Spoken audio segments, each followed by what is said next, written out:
Let me begin by telling you that as of this morning, the Prime Minister's office has made clear that Hamas have reneged on this hostage release agreement and has created a last-minute crisis in an effort to extort last-minute concessions. As such, the Israeli cabinet cannot meet to agree this deal. It cannot convene until the mediators notify Israel that Hamas has accepted all elements of the agreement that were already agreed. Families of our hostages have been informed today that Hamas has added further demands that contradict the agreement with the mediators. As of this time, the details of the agreement have not yet been finalized, and the negotiation team is continuing its efforts to reach a solution. The Israeli negotiating team are still in Doha as befits Israel's willingness to finalize the hostage release agreement. Therefore, no official announcement will be made by Israel about the success of these negotiations and the subsequent cabinet meeting until we do not have a finalized agreement. Even last night, the Prime Minister strongly insisted that Hamas fold their last-minute demand to change the deployment of IDF forces in the Philadelphia corridor, so important, so crucial to stop weapons smuggling to Hamas. To be clear, the government of Israel wants to finalize an agreement. We want to bring our people home, and we hope that the details will indeed be finalized. Now, if this agreement to release our hostages is finalized, it will demonstrate Israel's strength, Israel's humanity, and Israel's unwavering commitment to its citizens. It comes at a time when Hamas is at its weakest, and Israel has achieved significant strategic victories against those who threaten our nation and this region. Hamas has been decimated, their leadership has been eliminated, their rockets arsenal have been destroyed, their tunnel network has been compromised, their operational capabilities have been shattered. They are no longer the force they once were. And Iran, the driving force behind Hamas, have been dealt a severe blow, indeed many severe blows. Let me list them for you. Its nuclear ambitions have been set back. Its ballistic missile production has been disrupted. Its proxies, Hezbollah, the Houthis and Iraqi militias, have been deterred or neutralized. The Iranian axis of terror is collapsing. Now, Hamas is not just Israel's enemy, it's also the enemy of the Gazan people.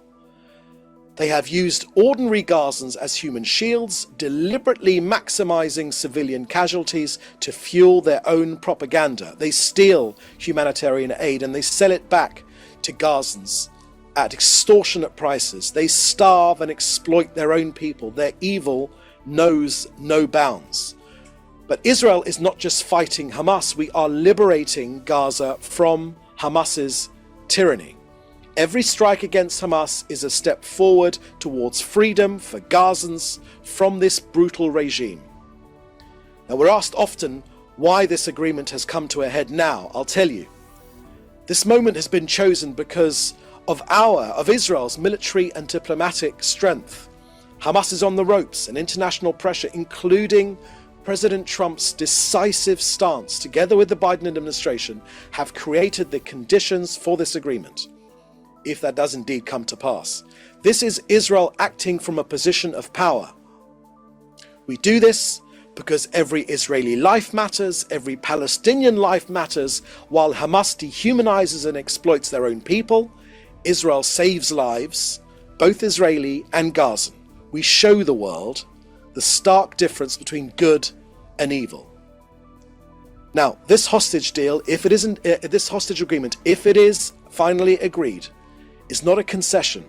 It's a demonstration of Israel's strength and moral clarity. Hamas's days are numbered and Gaza will be free from their terror. Israel will continue to protect its people, defend its values, and work towards a future of safety and peace for this region. So that's the end of our briefing today. I will now take your questions. Please put them in the chat together with your news outlet, and we've got time for just 2 or 3 questions. Okay, first question is from David Clement from the News Forum in Canada. Can you elaborate on the terms that Hamas have reneged on? Thank you for that question. And there's another question from Haley Bull asking the same question from Scripps News. I started off this briefing telling you that Hamas have made changes even after the agreement was agreed. Now, the mediators know this, they've confirmed this as well, and they're trying to exact further compromises from Israel. But we'll be very, very straight with you.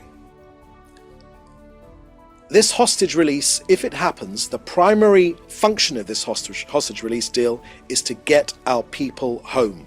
Those are the most important things to us. Israel has already said that it is prepared to make heavy compromises, painful compromises. And we have already said that. The US knows that, and all the other negotiators know that too. I will not be negotiating live on air, but I will tell you that Hamas have been making changes to the agreement which has already been agreed. Next question here is from Chris Summers from Epoch Times. Is Israel still seeking a complete veto on release of Hamas prisoners?